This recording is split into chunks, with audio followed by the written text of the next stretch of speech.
ନମସ୍କାର। ଆଉ ଥରେ ମୁଁ ଆପଣମାନଙ୍କୁ ଆମ ଓଡ଼ିଆ ସବ ସ୍କୁଲ ପାଠରେ ସ୍ୱାଗତ କରୁଅଛି। ପ୍ରିୟ ଭାଇ ଓ ଭଉଣୀମାନେ, ପ୍ରିୟ ବନ୍ଧୁ ବାନ୍ଧବ, ପ୍ରିୟ ଶ୍ରୋତା, କେତେ ଦିନ ଧରି ଆମେ ଜହନ ଲିଖିତ ସୁସମାଚାର ଉପରେ ଆଲୋଚନା କରୁଛୁ। ଆଉ କେତେ ଭଲ ଜିନିଷ ଏଇ ଯୋଉ ସୁସମାଚାରରୁ ଆମେ ଶିଖିଅଛୁ, ଏହା ଆମେ ଜାଣୁ। ତାହେଲେ ଚାଲନ୍ତୁ ଏହି ସପ୍ତାହର ପାଠ ଆମେ ଆରମ୍ଭ କରିବା, ଯାହା ପୁରାତନ ନିୟମ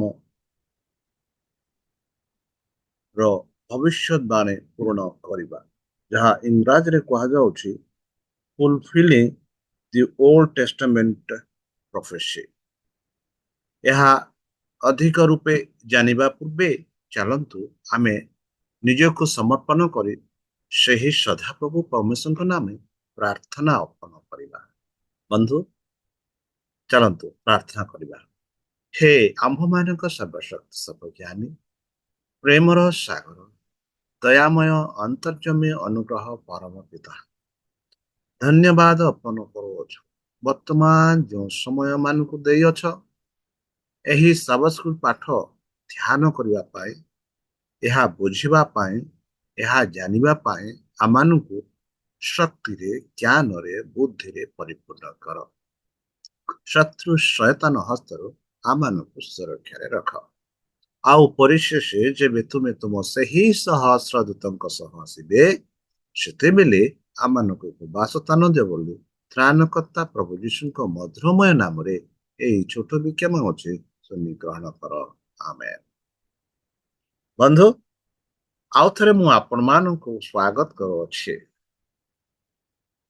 ଆମେ କେତେ ଭାଗ୍ୟବାନ କି ଈଶ୍ୱରଙ୍କ ବାକ୍ୟ ପ୍ରତ୍ୟେକ ସପ୍ତାହରେ ସାବସ୍କୁଲ ମାଧ୍ୟମ ଦ୍ୱାରା, AW ମାଧ୍ୟମ ଦ୍ୱାରା, ଆଡଭେଣ୍ଟିଜ ମାଧ୍ୟମ ଦ୍ୱାରା ଆଉ ୟୁଟ୍ୟୁବ ମାଧ୍ୟମ ଦ୍ୱାରା ସାବସ୍କୁଲ ପାଠ ଆମ ଓଡ଼ିଆ ଭାଷାରେ ଜାଣିବା ପାଇଁ, ଈଶ୍ୱରଙ୍କ ସହ ପରିଚୟ ହେବା ପାଇଁ ସୁଯୋଗ ଦେଉଅଛି। ଚାଲନ୍ତୁ ଆମେ ଏହି ସପ୍ତାହର ପାଠ ଆରମ୍ଭ କରିବା। ଯେପରିକି ଏହି ସପ୍ତାହର ପାଠ ହେଉଛି ପୁରାତନ ନିୟମର ଭବିଷ୍ୟତବାଣୀ ପୂରଣ କରିବା। ପୁରାତନ ନିୟମର ଭବିଷ୍ୟତବାଣୀ ପୂରଣ କରିବା। ତାହା ପୂର୍ବେ ଚାଲନ୍ତୁ ଆମ ଯୋଉ ସ୍ୱର୍ଣ୍ଣୀୟ ପଦ ନିଆଯାଇଛି ତାହା ଆମେ ଦେଖିବା। ସ୍ୱର୍ଣ୍ଣୀୟ ପଦ ନିଆଯାଇଛି ଜହନ ତାର 5:36। କିନ୍ତୁ ଜହନଙ୍କର ସାକ୍ଷ୍ୟ ଅପେକ୍ଷା ମୋହର ଗୁରୁତ୍ୱର ସାକ୍ଷ୍ୟ ଅଛି, ବା ଗୁରୁତ୍ୱର ସାକ୍ଷ୍ୟ ଅଛି। କାରଣ ପିତା ମତେ ଯେ ଯେ କାର୍ଯ୍ୟ ସମାପ୍ତ କରିବାକୁ ଦେଇଅଛନ୍ତି, ଯେ ସମସ୍ତ କର୍ମ ମୁଁ କରୁଅଛି, ପିତା ମତେ ପ୍ରେରଣ କରିଅଛନ୍ତି ବୋଲି ସେହି ସବୁ ମୋ ବିଷୟରେ ସାକ୍ଷା ଦେଇଅଛି। ବନ୍ଧୁ, ଆମେ ପୁରାତନ ନିୟମ, ନୂତନ ନିୟମ, ବିଶେଷ ଭାବରେ ପୁରାତନ ନିୟମରେ ଯୀଶୁଖ୍ରୀଷ୍ଟଙ୍କ ବିଷୟରେ ମୂଷାଙ୍କ ଦ୍ୱାରା, ଗୀତ ସଙ୍ଗୀତ ଦ୍ୱାରା, ଭବିଷ୍ୟତ ବକ୍ତାଙ୍କ ଦ୍ୱାରା ଲେଖାଯାଇଅଛି କି ଯୀଶୁ ପ୍ରଭୁ ଏହି ପୃଥିବୀକୁ ଆସିବେ ବୋଲି ସାକ୍ଷା ଦିଆଯାଇଛି। ଆଉ ସେଇ ବିଷୟରେ ଯୀଶୁ କହନ୍ତି କି ପୁରାତନ ନିୟମରେ ମୋ ବିଷୟରେ ସାକ୍ଷା ଦିଆଯାଇଅଛି, ଆଉ ସେଇ ସାକ୍ଷ୍ୟ କଣ ତାହା ଆମେ ଦେଖିବା। ଯେପରି ଆମେ ଦେଖୁଛୁ ଚିହ୍ନ, କାର୍ଯ୍ୟ ଓ ଚମତ୍କାର। ଯେବେ ଯୀଶୁ ପ୍ରଭୁ ଏହି ପୃଥିବୀରେ ଥିଲେ, ସେ ଅନେକ ଚିହ୍ନ ଦେଖେଇଦେଲେ, ଅନେକ କାର୍ଯ୍ୟ କଲେ, ଅନେକ ଚମତ୍କାର କଲେ। ଆଉ ସେହି ଚମତ୍କାର ଦ୍ୱାରା, ସେହି କାର୍ଯ୍ୟ ଦ୍ୱାରା, ସେହି ଚିହ୍ନ ଦ୍ୱାରା ଆମେ ଜାଣିପାରିବା ଯେ ଯୀଶୁ ଖ୍ରୀଷ୍ଟ ଯିଏକି ଆମ୍ଭମାନଙ୍କ ପାଇଁ ଆମମାନଙ୍କ ମୁକ୍ତି ପାଇଁ ସେ ଏହି ପୃଥିବୀକୁ ଆସିଥିଲେ। ଆଉ ଜହନ ଏହି ବିଷୟରେ ଯୀଶୁଙ୍କ ବିଷୟରେ କୁହନ୍ତି। ଏହା ବ୍ୟତୀତ ନିର୍ଦ୍ଦିଷ୍ଟ ଚମତ୍କାର ଯାହା ଜହନ ଯୀଶୁଙ୍କୁ ଖ୍ରୀଷ୍ଟ ଭାବରେ ସୂଚାଇଥିଲେ ତାହା ବିଷୟରେ ଆମେ ଦେଖିବା। ଯେପରିକି ଯଦି ଆମେ ପଢିବା ଜହନ 5:17-20 ସେଠି କହୁଅଛି, ମାତ୍ର ସେ ସେମାନଙ୍କୁ ଉତ୍ତର ଦେଲେ, ମୋର ପିତା ଏପର୍ଯ୍ୟନ୍ତ କାର୍ଯ୍ୟ କରୁଅଛନ୍ତି ଆଉ ମଧ୍ୟ ମୁଁ କରୁଅଛି। ମାନେ ସ୍ୱର୍ଗରେ ଆମ ପିତା ଆମ୍ଭମାନଙ୍କ ପାଇଁ କାର୍ଯ୍ୟ କରୁଛନ୍ତି, ଆଉ ବର୍ତ୍ତମାନ ଯୀଶୁଖ୍ରୀଷ୍ଟ ମଧ୍ୟ ଆମମାନଙ୍କ ପାଇଁ କାର୍ଯ୍ୟ କରୁଛନ୍ତି। ଆଉ ଶିଷ୍ୟମାନଙ୍କୁ ସେ କହନ୍ତି କି ସ୍ୱର୍ଗରେ ମୋ ପିତା କାର୍ଯ୍ୟ କରୁଛନ୍ତି ଆଉ ମୁଁ ବି ଏଠି କାର୍ଯ୍ୟ କରୁଅଛି। ସେହିପରି ଜହନ ତାର 5:20 ଯୀଶୁ ପ୍ରଭୁ କହନ୍ତି, କାରଣ ପିତା ପୁତ୍ରଙ୍କୁ ସ୍ନେହ କରନ୍ତି। ଯଦି ଆମେ କାହାକୁ ସ୍ନେହ କରୁ, ଯଦି ପୁତ୍ରକୁ ପିତା ସ୍ନେହ କରନ୍ତି ଆଉ ପୁତ୍ର ପିତାକୁ ସ୍ନେହ କରନ୍ତି, ମାନେ ପୁତ୍ର ଆଉ ପିତା ଉଭୟ ମିଶି ଏକ କାମ ପାଇଁ ସହଯୋଗ କରନ୍ତି। ପୁଣି ଆପେ ଯାହା ଯାହା କରନ୍ତି ସେହି ସବୁ ତାହାଙ୍କୁ ଦେଖାନ୍ତି। ଆଉ ତୁମେମାନେ ଯେପରି ଚମତ୍କୃତ ହୁଅ ଏଥି ନିମନ୍ତେ ସେ ତାହାଙ୍କୁ ଏହାଠାରୁ ଆହୁରି ମହତ୍ଵ ଦେଖାଇବେ। ବନ୍ଧୁ, ଯୀଶୁଖ୍ରୀଷ୍ଟ ଯେବେ ଏଇ ପୃଥିବୀରେ ଥିଲେ, ଶିଷ୍ୟମାନେ ଅନେକ ମହତ୍ଵ କାର୍ଯ୍ୟ ଦେଖିଲେ। ଆଉ ଯୀଶୁଖ୍ରୀଷ୍ଟ କହୁଛନ୍ତି କି ଏହିପରି ମହତ୍ଵ କାର୍ଯ୍ୟ ଦେଖାଇବେ। ଆଉ ଯାହା ପିତା କରନ୍ତି ତାହା ମୁଁ କରେ, ଯେହେତୁ ପିତା ମତେ ଦେଖାନ୍ତି ମୁଁ କରିବାକୁ କଣ କରିବାକୁ ପଡିବ ତାହା ସେ ମତେ ଦେଖାନ୍ତି ବୋଲି ସେ କହନ୍ତି। ସେହିପରି ଜହନ 5:36-38 ଯଦି ଆମେ ପଢିବା, ସେଠି କିନ୍ତୁ ଜହନଙ୍କର ସାକ୍ଷ୍ୟ ଅପେକ୍ଷା ମୋହର ଗୁରୁତ୍ୱର ସାକ୍ଷ୍ୟ ଅଛି। ଜହନ କିଏ? ଜହନ ଦ ବାପ୍ଟିଷ୍ଟ ବିଷୟରେ କୁହନ୍ତି କି ଜହନଙ୍କର ସାକ୍ଷ୍ୟ ଅପେକ୍ଷା ମୋର ହଉଛି ଏକ ଗୁରୁତ୍ୱ ସାକ୍ଷ୍ୟ ଅଛି। କାରଣ ପିତା ମତେ ଯେ କାର୍ଯ୍ୟ ସମାପ୍ତ କରିବାକୁ ଦେଇଅଛନ୍ତି ସେ ସମସ୍ତ କର୍ମ ମୁଁ କରୁଅଛି। ଯାହା ପିତାର ଇଚ୍ଛା ଥିଲା ପୁତ୍ରଙ୍କ ଠାରେ କି ତାଙ୍କ କାର୍ଯ୍ୟ ପରିପୂର୍ଣ୍ଣ ହଉ, ଆଉ ସେଇ କାର୍ଯ୍ୟ ପରିପୂର୍ଣ୍ଣ କରିବା ପାଇଁ ଯୀଶୁଖ୍ରୀଷ୍ଟ ଏହି ପୃଥିବୀକୁ ଆସିଥିଲେ। ଆଉ ପିତା ମତେ ପ୍ରେରଣା କରିଅଛନ୍ତି ବୋଲି ସେହି ସବୁ ମୋ ବିଷୟରେ ସାକ୍ଷା ଦେଇଅଛନ୍ତି। ଯାହା ଆମେ ପୁରାତନ ନିୟମରେ ଦେଖୁଅଛୁ ବନ୍ଧୁ, ଯେହେତୁ ପିତା ପୁତ୍ରକୁ ପ୍ରେରଣା କଲେ ଆଉ ସେଇ ପ୍ରେରଣା ଆମେ ପୁରାତନ ନିୟମରେ ପାଉଛୁ। ଆଉ ସେଇ ପୁରାତନ ନିୟମ ବର୍ତ୍ତମାନ ନୂତନ ନିୟମରେ ଆମେ ପାଉଛୁ କି ପୁରାତନ ନିୟମରେ ପ୍ରଭୁ ନିଜେ ସାକ୍ଷ୍ୟ ଦେଇଥିଲେ ଯୀଶୁଖ୍ରୀଷ୍ଟଙ୍କ ବିଷୟରେ, ସେ ସାକ୍ଷ୍ୟ ଆମେ ବର୍ତ୍ତମାନ ଦେଖୁଅଛୁ ଆଉ ନୂତନ ନିୟମରେ ଆମେ ଦେଖୁଅଛୁ। ଆଉ ଯେଉଁ ପିତା ମତେ ପ୍ରେରଣା କଲେ ସେ ମୋ ବିଷୟରେ ସାକ୍ଷ୍ୟ ଦେଇଅଛନ୍ତି। ତୁମେମାନେ କେବେ ହେଁ ତାହାଙ୍କର ସ୍ୱର ଶୁଣି ନାହଁ ବା ତାହାଙ୍କର ଆକାର ଦେଖିନାହଁ, ପୁଣି ତାହାଙ୍କ ବାକ୍ୟ ତୁମମାନଙ୍କ ଅନ୍ତରରେ ସ୍ଥାନ ପାଇନାହିଁ। କାରଣ ସେ ଯାହାକୁ ପ୍ରେରଣ କରେ ତାହାଙ୍କୁ ତୁମେମାନେ ବିଶ୍ୱାସ କରୁନାହ। ବନ୍ଧୁ, ଯୀଶୁଖ୍ରୀଷ୍ଟ ନିଜେ ଖୋଲାଖୋଲି କହିଲେ କି ପିତା ହଉଛନ୍ତି, ପ୍ରଭୁ ହଉଛନ୍ତି ତାଙ୍କ ପିତା, ଆଉ ସେଇ ପ୍ରଭୁ ତାଙ୍କୁ ପ୍ରେରଣ କରିଛନ୍ତି। ଆଉ ଯାହା ପିତା କହିଥିଲେ ସେହି କାର୍ଯ୍ୟ ହିଁ ଯୀଶୁ କରୁଛନ୍ତି। ମାତ୍ର ସେତେବେଳେ ସେଇ ଲୋକମାନେ ଯୀଶୁଖ୍ରୀଷ୍ଟଙ୍କ ଠାରେ ବିଶ୍ୱାସ କଲେ ନାହିଁ, ତାଙ୍କୁ ଷଡ଼ଯନ୍ତ୍ର କଲେ, ତାଙ୍କ ନିମନ୍ତେ କି ପ୍ରକାରେ ତାଙ୍କୁ ଏକ ବିପଦରେ ପକାଇବା ପାଇଁ ସେମାନେ ଚେଷ୍ଟା କରିଥିଲେ। ମାତ୍ର ଆମେ ଦେଖୁଛୁ କି ତାଙ୍କ କାର୍ଯ୍ୟ ଦ୍ୱାରା, ତାଙ୍କ ଚିହ୍ନ ଦ୍ୱାରା ଏବଂ ତାଙ୍କ ଯୋଉ ଚମତ୍କାର ଦ୍ୱାରା ଆମେ ଜାଣିପାରିବା କି ଯୀଶୁ ହିଁ ଆମର ସ୍ୱର୍ଗତ ପିତା।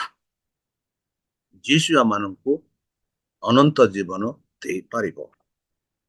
ଯୀଶୁ ବାହାରକୁ ଆସି କହିଥିଲେ ଯେ ସେ ହଉଛନ୍ତି ଖ୍ରୀଷ୍ଟ, ଧାର୍ମିକ ନେତାମାନେ ତାଙ୍କୁ ବିରୁଦ୍ଧରେ ଯାହା କିଛି ଭୁଲ ପାଇପାରିବେ ତାହା ଖୋଜୁଥିଲେ। ମୁଁ ଯାହା ଯେପରି କହିଲି କି ଏହି ଯୋଉ ଲୋକମାନେ ଯୀଶୁ ଖ୍ରୀଷ୍ଟଙ୍କ ଭିତରେ ଷଡ଼ଯନ୍ତ୍ର କରୁଥିଲେ। ଆଉ ଯୀଶୁ ମଧ୍ୟ ଯେବେ ସେ କହିଲେ କି ମୁଁ କରେ ଯାହା ମତେ ପିତା କହନ୍ତି, ଆଉ ପିତା ମତେ ଜାଣିଛନ୍ତି, ଆଉ ମୁଁ ପିତାକୁ ଜାଣିଛି। ଆଉ ସେ ବି କହିଲେ କି ତୁମେ ତାଙ୍କ ସ୍ୱର ଜାଣିନ, ତାଙ୍କ ଅସ୍ତିତ୍ୱ ତୁମେ ଜାଣିନ, ମାତ୍ର ମୁଁ ଜାଣିଛି। ହେଲେ ସେମାନେ ଯୀଶୁଖ୍ରୀଷ୍ଟଙ୍କ ଠାରେ ବିଶ୍ୱାସ କଲେ ନାହିଁ। ବନ୍ଧୁ, ଶାସ୍ତ୍ରର ପ୍ରତିକୃତ ଭୂମିକା, ଆମେ ଯୋଉ ଶାସ୍ତ୍ରର ପ୍ରତିକୃତ ଆମେ ଦେଖୁଅଛୁ, ଯାହା ଆମେ ଶାସ୍ତ୍ରରେ ଦେଖୁଛୁ, ସେଠି ଯୀଶୁଖ୍ରୀଷ୍ଟଙ୍କ ବିଷୟରେ କୁହାଯାଉଛି। ଯଦି ଆମେ ପଢିବା ଜହନ ତାର 5:39-40, ଆଉ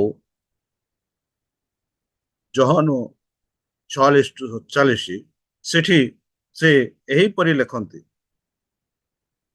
ତୁମ୍ଭେମାନେ ଧର୍ମଶାସ୍ତ୍ର ଅନୁସନ୍ଧାନ କରୁଅଛ, ମାନେ ବାଇବଲ ଅନୁସନ୍ଧାନ କରୁଅଛ, କାରଣ ସେଥିରେ ଅନ ଜୀବନ ପ୍ରାପ୍ତ ହୋଇଅଛ ବୋଲି ମନେ କରୁଅଛ। ସେଇ ଯୋଉ ଶାସ୍ତ୍ରୀ ମାନଙ୍କୁ, ସେଇ ଯୋଉ ଫାରୁସୀ ମାନଙ୍କୁ, ସେଇ ଯୋଉ ଷଡ଼ଯନ୍ତ୍ରୀ ମାନଙ୍କୁ ଯୀଶୁ ଖୋଳାଖୋଲି କହିଲେ କି ତୁମେମାନେ ଧର୍ମଶାସ୍ତ୍ର ଅନୁସନ୍ଧାନ କରୁଅଛ, ଆଉ ଭାବୁଛ କି ସେଠି ଅନନ୍ତ ଜୀବନ ଅଛି, ଜୀବନ ପ୍ରାପ୍ତ ହେବା ବୋଲି ମନେ କରୁଅଛ ବୋଲି ସେଇ ଯୋଉ ଶାସ୍ତ୍ରୀ ମାନଙ୍କୁ, ସେଇ ଯୋଉ ସଡୁସିସ୍ ମାନଙ୍କୁ, ଫାରୁସିସ୍ ମାନଙ୍କୁ ସେ କହିଲେ। ଆଉ ସେ ବି କହିଲେ ସେହି ଧର୍ମଶାସ୍ତ୍ର ମୋ ବିଷୟରେ ସାକ୍ଷ୍ୟ ଦେଉଅଛି, କିନ୍ତୁ ତୁମେମାନେ ଜୀବନ ପ୍ରାପ୍ତ ହେବା ନିମନ୍ତେ ମୋ ନିକଟକୁ ଆସିବାକୁ ଇଚ୍ଛା କରୁନାହ। ହଁ ବନ୍ଧୁ, ଆଜି ଆମ ପୃଥିବୀରେ ଅନେକ ଲୋକ ଅଛନ୍ତି, ଧର୍ମଶାସ୍ତ୍ର ପଢୁଛନ୍ତି, ମାତ୍ର ଯେପରିକି ସେଇ ସମୟରେ ସେଇ ଫାରୁସୀ ମାନେ, ସେହି ସଡୁସିସ୍ ମାନେ, ସେଇ ଶାସ୍ତ୍ରୀ ମାନେ, ସେଇ ଶିକ୍ଷକ ମାନେ, ସେଇ ଇସ୍ରାଏଲ ଲୋକମାନେ ସେଇ ଧର୍ମଶାସ୍ତ୍ର ଅନୁସନ୍ଧାନ କରୁଥିଲେ, ମାତ୍ର ସେମାନେ ସେଠି ଜୀବନ ଅଛି ବୋଲି ସେମାନେ ପାଉ ମନେ କରୁଥିଲେ, ମାତ୍ର ଯିଏ ଜୀବନ ଦେବା ପାଇଁ ଆସିଥିଲେ, ଯେଉଁ ଜୀବନଦାତା ଆସିଥିଲେ, ତାଙ୍କଠାରେ ସେମାନେ ବିଶ୍ୱାସ କଲେ ନାହିଁ। ସେହିପରି ଆଜି ଆମ ପୃଥିବୀରେ ସେଇ ଜୀବନଦାତା ଉପରେ ବିଶ୍ୱାସ କରନ୍ତି ନାହିଁ। ଜହନ 5:46-47 ଦେଖିବା, କାରଣ ତୁମେମାନେ ଯଦି ମୂଷାଙ୍କୁ ବିଶ୍ୱାସ କର, ତେବେ ମତେ ବିଶ୍ୱାସ କରନ୍ତୁ, ଯେନୁ ସେ ମୋ ବିଷୟରେ ଲେଖି ଅଛନ୍ତି। କିନ୍ତୁ ତୁମେମାନେ ଯଦି ତାହାଙ୍କ ଲିଖିତ ବାକ୍ୟ ବିଶ୍ୱାସ କରୁନାହ, ତେବେ କିପରି ମୋହର ବାକ୍ୟ ବିଶ୍ୱାସ କରିବ? ହଁ ବନ୍ଧୁ, ମଉସାଙ୍କ ଠାରେ ଯଦି ତମେ ବିଶ୍ୱାସ କରୁଛ, ଆଉ ମଉସା ଯିଏକି ମୋ ବିଷୟରେ ସେ ଲେଖିଥିଲେ, ଯେବେ ସେ ମୋ ବିଷୟରେ ଲେଖିଥିଲେ, ଯେବେ ମତେ ବିଶ୍ୱାସ କରୁନାହ, ତାହେଲେ ତମେ କିପରି ମଉସାଙ୍କୁ ବିଶ୍ୱାସ କରୁଛ ବୋଲି ପ୍ରମାଣ କରୁଛ? କିପରି କହୁଅଛ? ହଁ ବନ୍ଧୁ, ଶାସ୍ତ୍ର ହଉଛି ଆମର ଜୀବନର ଆଧାର। ଶାସ୍ତ୍ର ଧରି ଯଦି ଆମେ ଶାସ୍ତ୍ରରେ ହିଁ ଆମମାନଙ୍କୁ ଅନେକ ପ୍ରକାର ବିଷୟରେ ପାଉଅଛୁ, ଯାହା ଜହନ 3:14 କହେ, ପୁଣି ମୂଷା ଯେ ପ୍ରକାର ପ୍ରାନ୍ତରେ ସର୍ପକୁ ଉର୍ଦ୍ଧ୍ୱକୁ ଉଠାଇଥିଲେ, ମନୁଷ୍ୟ ପୁତ୍ର ଅବଶ୍ୟ ସେହି ପ୍ରକାରେ ଉର୍ଦ୍ଧ୍ୱକୁ ଉଠାଯିବ।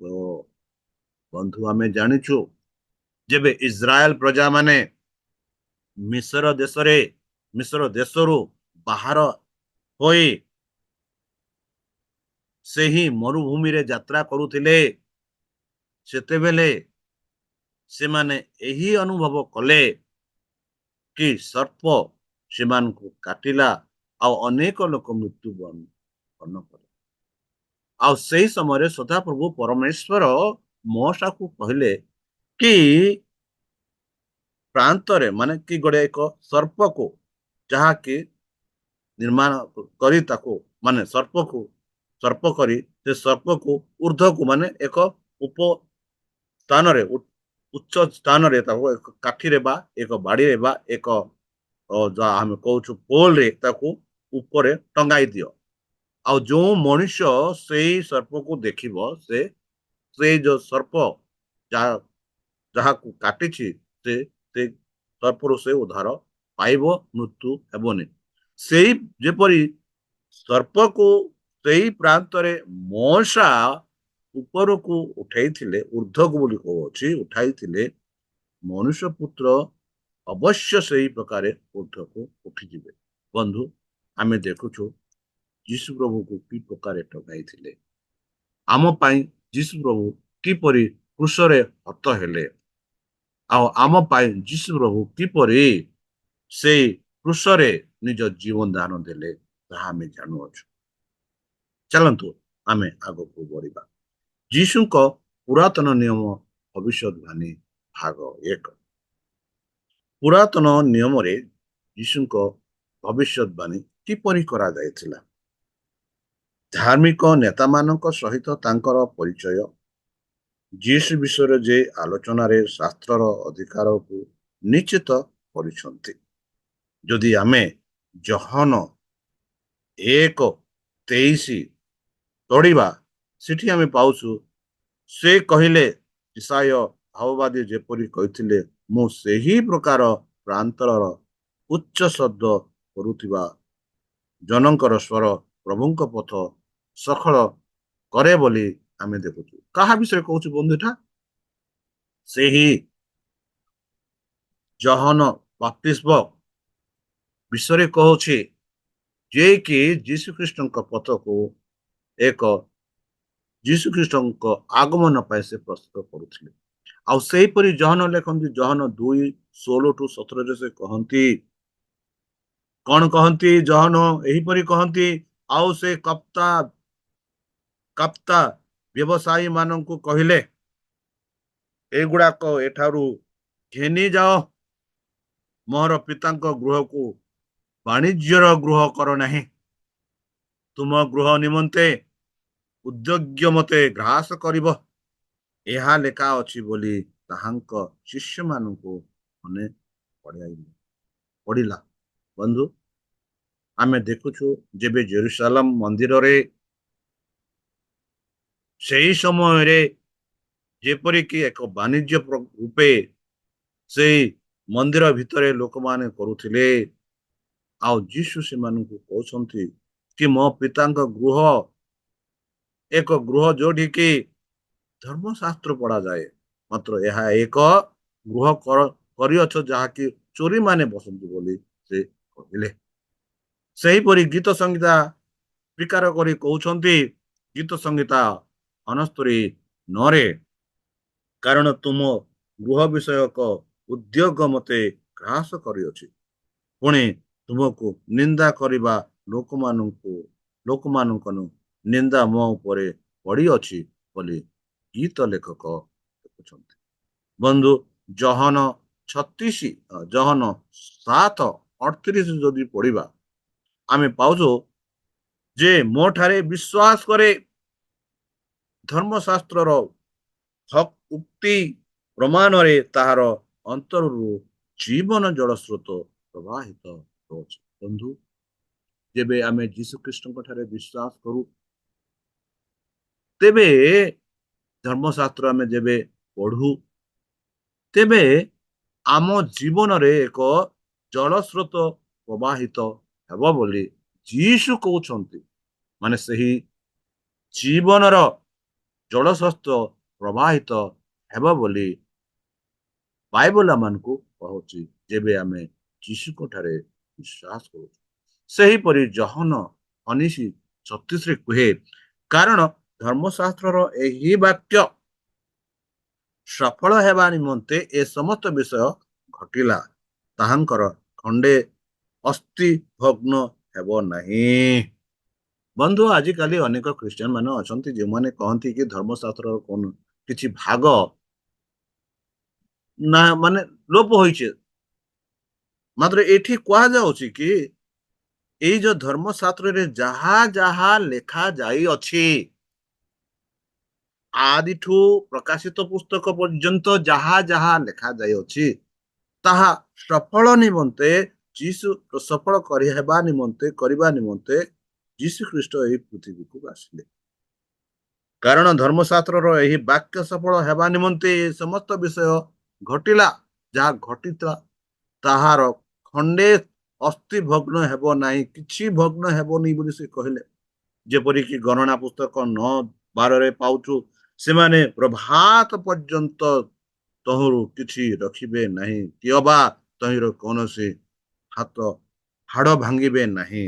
ସେମାନେ ନିସ୍ତାର ପର୍ବର ସମସ୍ତ ବିଧି ଅନୁସାରେ ପାଳନ କରିବେ। ବନ୍ଧୁ, ଯେବେ ଇସ୍ରାଏଲ ପ୍ରଜାମାନେ ମିଶର ଦେଶରୁ ବାହାରକୁ ଆସୁଥିଲେ, ସେଇ ରାତ୍ରିରେ ସେଇ ସଦାପ୍ରଭୁ ପରମେଶ୍ୱର କହିଲେ, ଯେଉଁ ପଶୁକୁ ବା ଯେଉଁ ମେଣ୍ଢାକୁ ତମେ ବଳିଦାନ କରିବ, ଆଉ ସେଇ ମେଣ୍ଢାକୁ ସେଇ ରାତ୍ରିରେ ହିଁ ସବୁ କିଛି ଖାଇବ, ଆଉ କିଛି ରହିବ ତାକୁ ଅଂଶରେ ଅଗ୍ନିରେ ଧ୍ୱଂସ କରିବ ବୋଲି କହିଲେ। ବନ୍ଧୁ, ଏ ଯୋଉ ମେଣ୍ଢା ଯାହାକି ନିସ୍ତାର ପର୍ବ ଆମେ କହୁଛୁ, ଯାହାକି ଇଂରାଜୀରେ କହୁଛେ ପାସ୍ ଓଭର ଫେଷ୍ଟିଭାଲ, ଏ ଯୋଉ ନିସ୍ତାର ପର୍ବର ସମସ୍ତ ବିଧି ଅନୁସାରେ ପାଳନ କରିବେ। ଆଉ ସେଇ ଯୋଉ ନିସ୍ତାର ପର୍ବ କାହାକୁ ଦର୍ଶାଉଥିଲା? ସେହି ଯୀଶୁ ଖ୍ରୀଷ୍ଟଙ୍କୁ। ସେଇ ନିସ୍ତାର ପର୍ବ ଯୀଶୁ ଖ୍ରୀଷ୍ଟଙ୍କୁ ଦର୍ଶାଉଥିଲା ଯେ ସଦାପ୍ରଭୁ ପରମେଶ୍ୱର ଦିନେ ଇସ୍ରାଏଲ ପ୍ରଜାମାନଙ୍କ ପାଇଁ, ଦିନେ ଏହି ଜଗତ ପାଇଁ ନିଜ ବଳିଦାନ ଦେବେ ବୋଲି।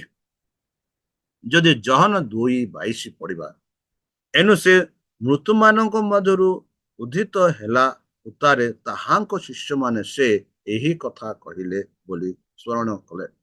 ପୁଣି ସେମାନେ ଧର୍ମଶାସ୍ତ୍ର ଓ ଯୀଶୁଙ୍କ କଥିତ ବାକ୍ୟ ବିଶ୍ୱାସ କଲେ। ଯୀଶୁ ପ୍ରଭୁ ଯେବେ ପୃଥିବୀରେ ଥିଲେ ଏହି ସବୁ କହୁଥିଲେ, ମାତ୍ର ତାଙ୍କ ଶିଷ୍ୟମାନେ ବିଶ୍ୱାସ କଲେ ନାହିଁ। ମାତ୍ର ଯେବେ ତାଙ୍କ ମୃତ୍ୟୁ ହେଲା, ପୁନରୁତ୍ଥିତ ହେଲେ, ଆଉ ସେତେବେଳେ ସେମାନେ ବିଶ୍ୱାସ କଲେ ଯାହା ଯାହା ଧର୍ମଶାସ୍ତ୍ରରେ ଲେଖା ଯାଇଅଛି, ସେହି ଯୋଉ ଧର୍ମଶାସ୍ତ୍ର ଯୀଶୁ ଖ୍ରୀଷ୍ଟଙ୍କ ବିଷୟରେ କହୁଥିଲା ବୋଲି ସେମାନେ ବିଶ୍ୱାସ କଲେ। ବନ୍ଧୁ, ବର୍ତ୍ତମାନ ଆମମାନଙ୍କ ଠାରେ ସେଇ ଧର୍ମଶାସ୍ତ୍ର ଅଛି, ଆଉ ସେଇ ଧର୍ମଶାସ୍ତ୍ର ମାନଙ୍କୁ କହୁଅଛି ସେହି ଯୀଶୁ ଖ୍ରୀଷ୍ଟଙ୍କ ବିଷୟରେ। କଣ ଆପଣ ମୁଁ ଆମେ ସମସ୍ତେ ତାଙ୍କ ଠାରେ ବିଶ୍ୱାସ କରୁଛୁ କି? ଜହନ 20:9 କହେ, କାରଣ ମୃତ୍ୟୁମାନଙ୍କ ମଧ୍ୟରୁ ତାହାଙ୍କୁ ଯେ ଉତ୍ଥାନ କରିବାକୁ ହେବ, ଧର୍ମଶାସ୍ତ୍ରର ଏହି ବାକ୍ୟ ସେମାନେ ଯେପର୍ଯ୍ୟନ୍ତ ବୁଝିନଥିଲେ, ମାନେ ଏଇ ଯୋଉ କଥାଟା ସେମାନେ ବୁଝିନଥିଲେ, ମାତ୍ର ଯେବେ ଯୀଶୁ ଖ୍ରୀଷ୍ଟ ପୁନରୁତ୍ଥିତ ହେଲେ ସେମାନେ ଏଇ କଥାଟା ବୁଝିଲେ ବୋଲି ଆମେ ଦେଖୁଅଛୁ। ତାହେଲେ ଚାଲନ୍ତୁ ଭାଗ 2 ଦେଖିବା। ଯୀଶୁଙ୍କ ପୁରାତନ ନିୟମର ଭବିଷ୍ୟତବାଣୀ ଭାଗ 2। ବନ୍ଧୁ, ଏଠି ଜହନ 39:9 କହେ କି ନିଜ ବିଷୟରେ ପ୍ରସ୍ତୁତ କର କେ ଅକଲନ ଭିନ୍ନ, କିନ୍ତୁ କିଛି ପଣ୍ଡିତ ନାଜରେଥର ଯୀଶୁଙ୍କ ସହିତ ଯୁକ୍ତି କରନ୍ତି ଯେ ଶହ ଶହ ପୁରାତନ ନିୟମ ଭବିଷ୍ୟତବାଣୀ ପୂରଣ ହେଲା ବୋଲି ସେମାନେ ଯୁକ୍ତି କରନ୍ତି। ଯଦି ଆମେ ପଢିବା ଜହନ ତାର 12:13 ଆମେ ପାଉଛୁ, ଗୁରୁଜୀ ବାହୁଙ୍ଗା ଘେନି ତାହାଙ୍କୁ ଭେଟିବା ନିମନ୍ତେ ବାହାରି ଗଲେ। କ୍ଷମା କରନ୍ତୁ, ହଜୁରୀ ବାହୁଙ୍ଗା ଘେନି ତାହାଙ୍କୁ ଭେଟିବା ନିମନ୍ତେ ବାହାରି ଗଲେ ଓ ଉଚ୍ଚ ସ୍ୱରରେ କହିବାକୁ ଲାଗିଲେ, ହୋଶାନା, ପ୍ରଭୁଙ୍କ ନାମରେ ସେ ଆସୁଅଛନ୍ତି, ସେ ଧନ୍ୟ, ସେ ଧନ୍ୟ, ଇସ୍ରାଏଲର ରାଜା। ଦେଖନ୍ତୁ, ଯେବେ ଯୀଶୁ ପ୍ରଭୁ ଜେରୁସାଲେମକୁ ପ୍ରବେଶ କଲେ ସେଇ ଗଧ ଉପରେ ବସି, ଆଉ ଲୋକେ ଖଜୁରୀ ବାହୁଙ୍ଗା ଘେନି ତାହାଙ୍କୁ ଭେଟିବାକୁ ଗଲେ। ତା କାହାଣୀରେ କୁହାଯାଉଛି କି ସେମାନେ ଏମିତି ରାସ୍ତାରେ ନିଜ କପଡାକୁ ବିଞ୍ଛେଇଲେ, ଆଉ ସେ କପଡା ଉପରେ ଦେଇ ଯୀଶୁ ଯାତ୍ରା କଲେ। ଆଉ ସେଇ ଲୋକମାନେ କଣ କହିଲେ? ହୋସାନା, ହୋସାନା, ପ୍ରଭୁଙ୍କ ନାମରେ ଯିଏ ଆସୁଅଛନ୍ତି ସେ ଧନ୍ୟ ବୋଲି ସେମାନେ ଏଇ ପ୍ରକାରେ ସେମାନେ କହିଲେ ବୋଲି ଆମେ ଦେଖୁଛୁ। ଆଉ ସେଇପରି ଗୀତ ସଂହିତାରେ ମଧ୍ୟ ଆମେ ପାଉଅଛୁ। ବନ୍ଧୁ, ସେହି ଜହନ 12:14-15 ଯଦି ଦେଖିବା, ଆଉ ଯୀଶୁ ଗୋଟିଏ ଗର୍ଦ୍ଦଭ ଶାବକ ମାନେ ଗଧ ଉପରେ ପାଇ ତାହା ଉପରେ ଆରୋହଣ କଲେ, ମାନେ ତା ଉପରେ ବସି ସେ ଆସିଲେ, ଯେପରି ଲେଖା ଅଛି। କଣ ଲେଖା ଅଛି? ଆଗ ସିଓନର କନ୍ୟା, ଭୟ କର ନାହିଁ, ଦେଖ ତୋର ରାଜା ଆସୁଅଛନ୍ତି। ସେ ଗର୍ଦ୍ଦଭ ଶାବକ ଉପରେ ଆରୋହଣ କରି ଆସୁଅଛନ୍ତି ବୋଲି ଭବିଷ୍ୟତବାଣୀ ପୁରାତନ ନିୟମରେ ଏହା କରିଅଛନ୍ତି। ଆଉ ସେଇ ଯୋଉ ବାଣୀ ସେଇ ସମୟର ଲୋକମାନଙ୍କ ମଧ୍ୟରେ ପୂରଣ ହୋଇଅଛି କି ଯୀଶୁ ଖ୍ରୀଷ୍ଟ ଗର୍ଦ୍ଦ ଉପରେ ବସି ବା ଗଧ ଉପରେ ବସି ଆରୋହଣ ମାନେ ଆସୁଅଛନ୍ତି, ଜେରୁସାଲେମକୁ ପ୍ରବେଶ କରୁଅଛନ୍ତି। ଆଉ ଏଠି ଲେଖା ଯାଉଛି କି ଆଗ ସିଓନର କନ୍ୟା, ଭୟ କର ନାହିଁ, ଦେଖ ତୋର ରାଜା ଆସୁଅଛି ବା ଆସୁଅଛନ୍ତି। ସେ ଗର୍ଦ୍ଦ ଶାବକ ଉପରେ ଆରୋହଣ କରି ଆସୁଅଛନ୍ତି ବୋଲି ପୁରାତନ ନିୟମରେ କୁହାଯାଇଥିଲା, ଭବିଷ୍ୟତବାଣୀ କରାଯାଇଥିଲା। ତାହା ନୂତନ ନିୟମରେ ପୂରଣ ହେଲା ବୋଲି ଆମେ ଦେଖୁଛୁ। ବନ୍ଧୁ, ସେହିପରି ଜହନ 18:13-18ରେ ଆମେ ଦେଖୁ, ଆଉ ଗୀତ ସଂହିତା 41:9ରେ ଦେଖୁ, ମୁଁ ତୁମ ସମସ୍ତଙ୍କ ସମ୍ବନ୍ଧରେ କହୁନାହିଁ, କେଉଁ ପ୍ରକାର ଲୋକମାନଙ୍କୁ ମୁଁ ମନୋନୀତ କରିଅଛି ତାହା ମୁଁ ଜାଣେ। ଯୀଶୁ କହନ୍ତି, କିନ୍ତୁ ଧର୍ମଶାସ୍ତ୍ରର ଏହି ବାକ୍ୟ ଯେପରି ସଫଳ ହୁଏ, ଏଥିପାଇଁ ଏହିପରି ଘଟୁଅଛି ଯେ ମୋହର ଅନ୍ନ ଖାଏ ସେ ମୋହର ବିରୁଦ୍ଧରେ ଗୋଇଠା ଉଠାଇଲା ବୋଲି ଯୀଶୁ କହିଲେ। ବନ୍ଧୁ, ସେହିପରି ଗୀତ ସଂହିତା 41:9ରେ ଆମେ ଦେଖୁ, ହଁ ମୋହର ନିଜ ସଦୃଶ ଯାହାକୁ ମୁଁ ବିଶ୍ୱାସ କଲି, ସେ ମୋହର ରୋଟି ଖାଇଲା, ସେ ଆମ୍ଭ ବିରୁଦ୍ଧରେ ଆପଣା ଗୋଇଠି ଉଠାଇଲା।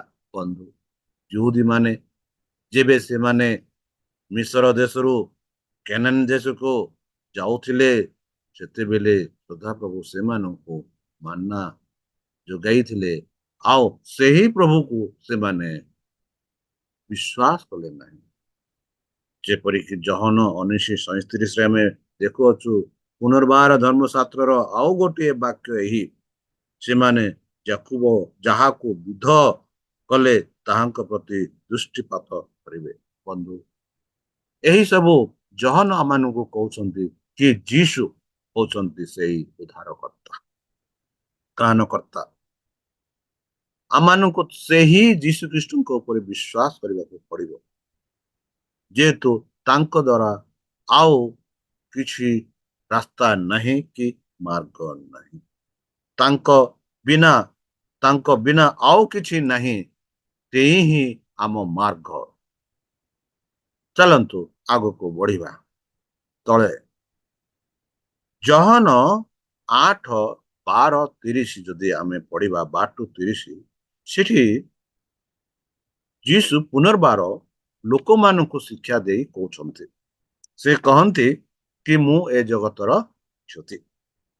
ବନ୍ଧୁ, ଯୀଶୁ ହଉଛନ୍ତି ଜଗତର ଜ୍ୟୋତି। ଆଉ ସେ ବି କହନ୍ତି, ଯେମାନେ ମୋର ଅନୁଗମନ କରନ୍ତି ସେମାନେ କେବେ ହେଲେ ଅନ୍ଧକାରରେ ଚାଲିବେ ନାହିଁ ବୋଲି ସେ କହନ୍ତି। ଆଉ ଯୀଶୁ ବି କହନ୍ତି ସେ ଅଛନ୍ତି ଜ୍ୟୋତି, ଜୀବନର ଜ୍ୟୋତି। ଆଉ ଯେବେ ଯୀଶୁ ଏହିପରି କହିଲେ ବନ୍ଧୁ, ଫରୁସି ମାନେ ତାହାଙ୍କୁ କହିଲେ, ତୁମ ନିଜ ବିଷୟରେ ସାକ୍ଷ୍ୟ ଦେଉଅଛ, ତୁମର ସାକ୍ଷ୍ୟ ସତ୍ୟ ନୁହେଁ। ତେବେ ଯୀଶୁ ଉତ୍ତର କଣ ଦେଲେ?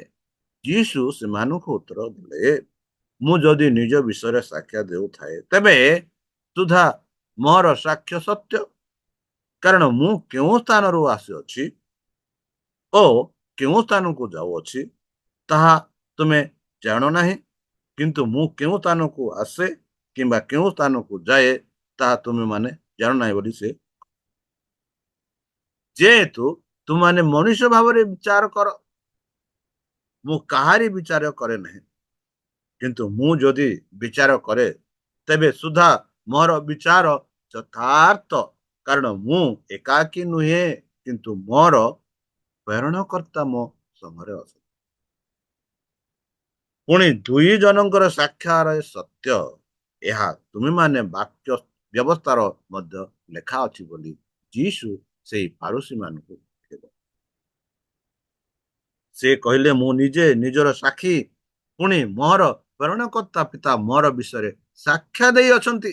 ମନେ କରନ୍ତୁ ବନ୍ଧୁ, ଯେବେ ଯୀଶୁ ପ୍ରଭୁ ଡୁବ ନେଲେ ସେତେବେଳେ ଆମେ ଦେଖୁଅଛୁ ପବିତ୍ର ଆତ୍ମା କର୍ତ୍ତା ରୂପେ ଆସି ସଦାପ୍ରଭୁଙ୍କ ସ୍ୱର ଆକାଶରୁ ଏହିପରି ଆସିଲା କି ଏହି ପୁତ୍ର ମୋର ଅତ୍ୟନ୍ତ ସନ୍ତୋଷ, ଏହାଠାରେ ତୁମେ ବିଶ୍ୱାସ କର ବୋଲି ପ୍ରଭୁ ନିଜେ ସାକ୍ଷ୍ୟ ଦେଇଥିଲେ। ଆଉ ଯେବେ ସେଇ ସାକ୍ଷ୍ୟ ସେମାନେ ଶୁଣିଥିଲେ, ଆଉ ଯେବେ ଯୀଶୁ ଖ୍ରୀଷ୍ଟ କହୁଛନ୍ତି ତାଙ୍କ ସାକ୍ଷ୍ୟ ଦେଉଛନ୍ତି, ସେମାନେ ବିଶ୍ୱାସ କରୁନାହାନ୍ତି। ବନ୍ଧୁ, ଆମେ ଯୀଶୁ ଖ୍ରୀଷ୍ଟଙ୍କୁ ବିଶ୍ୱାସ କରୁଛୁ କି? ଯୀଶୁ ଖ୍ରୀଷ୍ଟ ନିଜେ ସାକ୍ଷ୍ୟ ଦେଇଛନ୍ତି ତାହାଙ୍କ ବିଷୟରେ, ଆଉ ସେ ଧର୍ମଶାସ୍ତ୍ରର ଯାହା ଚାଲୁଛନ୍ତି ବନ୍ଧୁ, ତାହେଲେ ସେହି ପରମେଶ୍ୱର ଯିଏକି ଆମମାନଙ୍କୁ ଏତେ ପ୍ରେମ କଲେ, ସେହି ପରମେଶ୍ୱର ଯିଏକି ଆମ୍ଭମାନଙ୍କ ପାଇଁ ତାଙ୍କ ଏକମାତ୍ର ପୁତ୍ର ଦାନ କଲେ, ତାଙ୍କ ଠାରେ ଚାଲନ୍ତୁ ଆମେ ବିଶ୍ୱାସ କରିବା। ପରିଶେଷେ ଆମେ ଦେଖିବା ପରବର୍ତ୍ତୀ ଚିନ୍ତା। ପରମେଶ୍ୱର ମନୁଷ୍ୟର ସତ୍ୟକୁ ଲୁଚାନ୍ତି ନାହିଁ।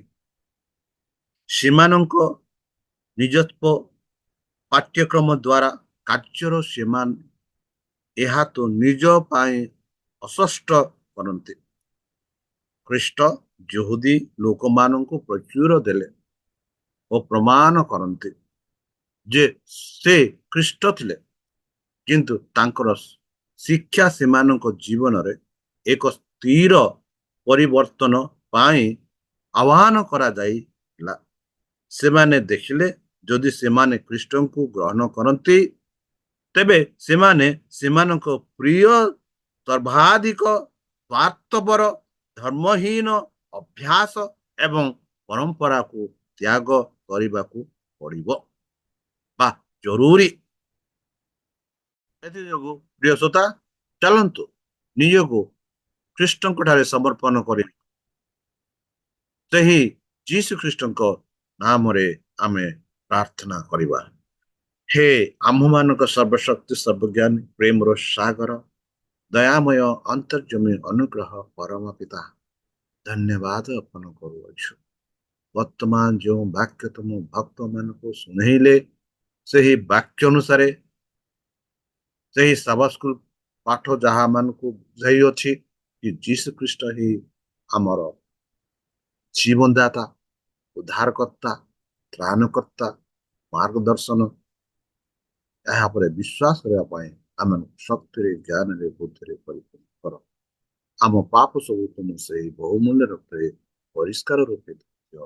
ଆଉ ପରିଶେଷେ ଯେବେ ତୁମେ ତୁମ ସେହି ସହସ୍ର ଦୂତଙ୍କ ସହ ଆସିବେ, ସେତେବେଳେ ଆମମାନଙ୍କୁ ଏକ ସ୍ଥାନ ଦିଅ ବୋଲି ତ୍ରାଣକର୍ତ୍ତା ପ୍ରଭୁ ଯୀଶୁଙ୍କ ନାମରେ ଏହି ଛୋଟ ବିକ୍ଷମ ଅଛି। ଦୟାକରି ଶୁଣି ଗ୍ରହଣ କରନ୍ତୁ।